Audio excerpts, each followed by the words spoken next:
El equipo pesado concentrado en las fronteras de los países vecinos de Rusia se está preparando para un enfrentamiento real.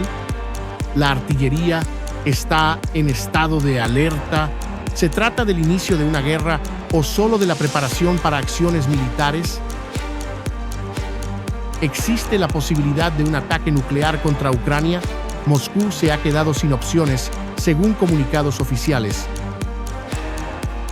Es el final, la desintegración de la Organización del Tratado del Atlántico Norte y una bofetada a Donald Trump. Un giro brusco. El avión del primer ministro no llegará a Moscú. Volodymyr Zelensky ha privado a Vladimir Putin de otro aliado. Los servicios secretos de Kazajistán están colaborando con el Kremlin. Kassym-Jomart Tokayev incluso agradeció a Putin. ¿Por qué motivo exactamente? Un posible ataque nuclear contra Kiev no está descartado por el Kremlin, mientras que en la capital ucraniana ya se discute la necesidad de aumentar la preparación del país ante este escenario. Según Roman Kostenko, miembro del Parlamento, Moscú podría teóricamente utilizar para ello misiles Iskander-M, Kinzhal, Kalibr, además de bombas aéreas o municiones de artillería de alta potencia. Se trata de armas nucleares tácticas con un poder destructivo que va de unos pocos hasta decenas de kilotones, es decir, ataques cuyas consecuencias podrían ser catastróficas incluso en caso de uso limitado. Cuando algunos dicen que Rusia lucha con la mitad de su fuerza, ellos mismos explican que, en realidad, ya están utilizando toda su capacidad. Solo una movilización en Rusia o el uso de armamento nuclear podría cambiar el curso de la guerra, porque, según ellos, ya se ha utilizado todo lo posible contra Ucrania. En Moscú, las declaraciones oficiales siguen siendo ambiguas, afirmando que la iniciativa no parte de ellos, pero que todo es posible. Dmitry Medvedev volvió a sacar el tema nuclear, declarando: «A menudo me critican por usar una retórica dura y hablar de un posible apocalipsis nuclear, pero desgraciadamente esto realmente puede suceder. Quien no lo entienda es un soñador o un ingenuo. Sin embargo, nadie desea que esto ocurra». Paralelamente, Medvedev anunció cifras sobre el ejército ruso. Según él, el año pasado, unas 450,000 personas firmaron contrato con el Ministerio de Defensa de Rusia, y desde el inicio de este año, 127,000 más se han incorporado. No es posible verificar estos datos y creerlos o no es una decisión individual. Un diplomático kazajo, detenido en Polonia bajo sospecha de espionaje a favor de Rusia, fue devuelto como parte de un intercambio de prisioneros. Se trata de Anuar Bakibay, quien fue liberado el 28 de abril en la frontera entre Polonia y Bielorrusia, en un intercambio con un formato de 5 por 5 personas. Según medios de comunicación, este acuerdo estuvo en preparación durante casi un año y contó con la participación de varios países. El jefe de Estado de Kazajistán también consideró oportuno resaltar la colaboración del presidente de Rusia, Vladimir Putin, para lograr un resultado aceptable para todas las partes involucradas. Los servicios de inteligencia polacos sospechaban que Bakibay, bajo cobertura diplomática, reunía información peligrosa para la seguridad de Polonia y para la Organización del Tratado del Atlántico Norte. Oficialmente, él era asistente del agregado militar de Kazajistán en Ucrania, pero fue detenido en territorio polaco porque allí no tenía inmunidad diplomática. Este caso genera debate sobre el posible reconocimiento oficial por parte de Kazajistán de actividades de sus agentes de inteligencia en beneficio del Kremlin. La Organización del Tratado del Atlántico Norte parece estar preparándose para un escenario de combate auténtico. Finlandia está movilizando vehículos militares pesados hacia las zonas cercanas a la frontera con Rusia.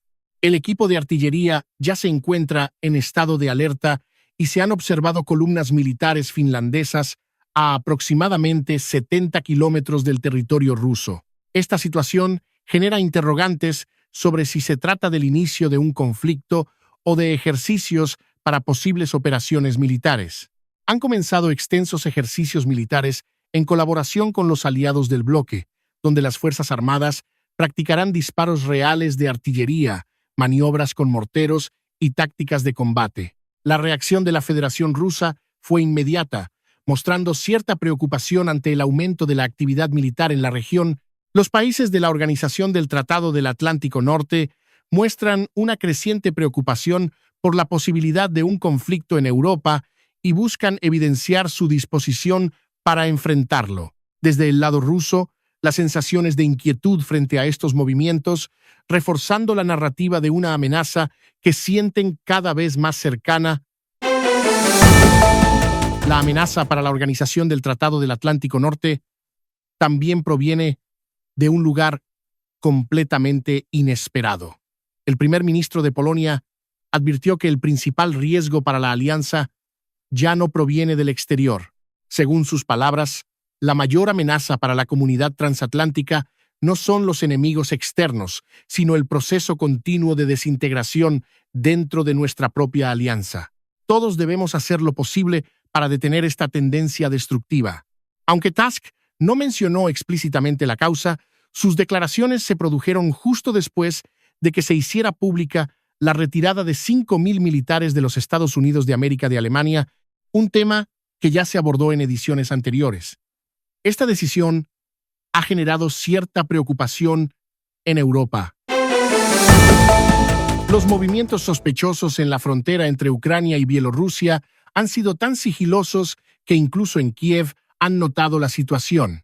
La dirección norte se vuelve cada vez más tensa, y ahora las declaraciones de que Lukashenko no entrará en la guerra ya no suenan tan firmes. Según los canales de monitoreo ucranianos, 2 helicópteros del ejército de Bielorrusia volaron a solo 2 o 3 kilómetros de las regiones de Kiev y Chernihiv en Ucrania. También se detectaron drones rusos tipo Shahed en los cielos cercanos. El Ministerio de Defensa de Bielorrusia aún no ha dado explicaciones concretas sobre estos movimientos. Las autoridades ucranianas aseguran que todo está siendo monitoreado cuidadosamente y mantienen el control de la situación. Si es necesario, responderán. Ucrania asegura estar preparada para defender a su población y su soberanía. La cuestión persiste. ¿Quién intenta involucrar a Bielorrusia en actividades agresivas contra Ucrania? Por ahora, no hay señales claras de una nueva invasión, pero la alerta está encendida, más aún porque, según los guardias fronterizos ucranianos, del otro lado se está llevando a cabo una gran preparación de infraestructura. El avión del primer ministro no llegará a Moscú, quien lo convenció y alejó a un aliado de Putin. Tras una conversación con Robert Fico, Volodymyr Zelensky declaró que Eslovaquia apoya la adhesión de Ucrania a la Unión Europea. Según el presidente ucraniano, la conversación dejó una señal importante. Bratislava está dispuesta no solo a respaldar este rumbo, sino también a compartir su propia experiencia de integración europea. Zelensky señaló que ambas partes tienen interés en mantener relaciones normales y fuertes e invitó a Fico a visitar Kiev. También se valoró el papel de Eslovaquia para desbloquear el paquete europeo de apoyo a Ucrania y el 22º paquete de sanciones contra Rusia. Hasta hace poco, Robert Fico estaba frenando la cuestión del avance acelerado de Ucrania hacia la Unión Europea y enviaba señales muy diferentes a Bruselas. Zelensky subrayó además que no es posible un acuerdo de paz en el conflicto militar con Rusia sin el consentimiento ucraniano. Queda la duda de si Moscú recibirá a Fico en el desfile tras esta declaración. Cabe recordar que, anteriormente, Vladimir Putin propuso una tregua para el 9 de mayo, permitiendo que el desfile se realizara sin equipo militar y en formato reducido. Sin embargo, todavía no está claro si Zelensky autorizó o no este desfile. En Ucrania, se ha emitido una advertencia previa sobre redada sorpresa. Los centros de movilización militar están dirigiendo ahora sus operativos hacia los asistentes a gimnasios, conocidos por su musculatura destacada. Todo indica que, aunque estos deportistas ya hayan sido previamente eximidos del servicio, eso no será suficiente para evitar una nueva convocatoria. Además, hay una demanda para que el proceso de movilización sea más claro, transparente y justo para todos. Esta situación ocurre mientras se observa una contradicción evidente. En cuestión de minutos, se pueden ver gimnasios llenos de personas musculosas y al mismo tiempo circulan videos de nuevos escándalos por denuncias de abuso de autoridad por parte de los centros de movilización. Seguiremos atentos a este tema. Europa se prepara para un posible enfrentamiento. Alemania está reestructurando el puerto de Bremerhaven, el mayor puerto automotriz de Europa, para adaptarlo ante la posibilidad de una gran guerra. Las autoridades alemanas están invirtiendo 1.350 millones de euros en infraestructura, con el objetivo de que el puerto pueda soportar y transferir rápidamente equipos militares pesados, incluidos los tanques Leopard, de hasta 60 toneladas. Un puerto que antes era símbolo de la logística civil, ahora se está transformando de manera cada vez más evidente en parte clave de la maquinaria militar. Esta decisión responde a un giro general adoptado por Berlín desde el inicio del gran conflicto en Ucrania y en medio de la preocupación por una posible reducción de la presencia de Estados Unidos de América en Europa.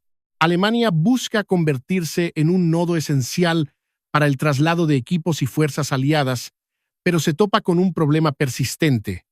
A pesar de su fuerte economía, la infraestructura de transporte en varias regiones está desgastada y no preparada para cargas de esta magnitud.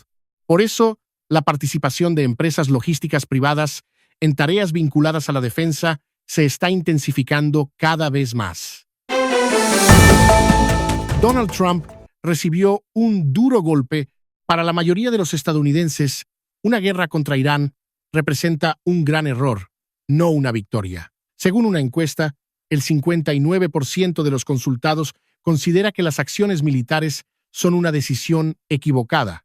Este nivel ya se compara en Estados Unidos de América con el ambiente durante las guerras de Irak y Vietnam.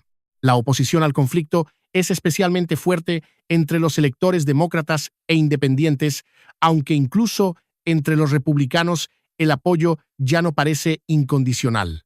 El descontento no es solo político, también es económico. Muchas personas reducen sus vacaciones, revisan gastos en vivienda y postergan viajes debido al alza de los precios, sobre todo del combustible. Casi la mitad de los estadounidenses encuestados estaría dispuesta a aceptar un acuerdo pacífico con Irán, aunque este no sea el más favorable para Washington. Sin embargo, Donald Trump ya declaró el fin de la guerra. La Casa Blanca anunció oficialmente que el conflicto con Irán habría finalizado.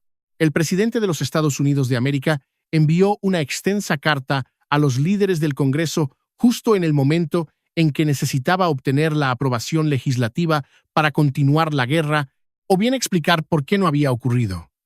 Todo parece más un intento de eludir plazos que una decisión definitiva sobre el conflicto, y rápidamente esto fue detectado. Parlamentarios calificaron la maniobra de absurda, señalando que se trata de una guerra ilegal y que cada día de respaldo republicano pone vidas en peligro, aumenta el caos y eleva los precios mientras los estadounidenses pagan la cuenta. En la carta, el gobierno afirma que las operaciones han terminado, pero advierte que la amenaza de Irán sigue siendo considerable. Es decir, aunque oficialmente el conflicto parecería concluido, los militares permanecen en la región, las negociaciones continúan y Trump rechaza las propuestas iraníes, así que, en efecto, todo parece una gran incoherencia.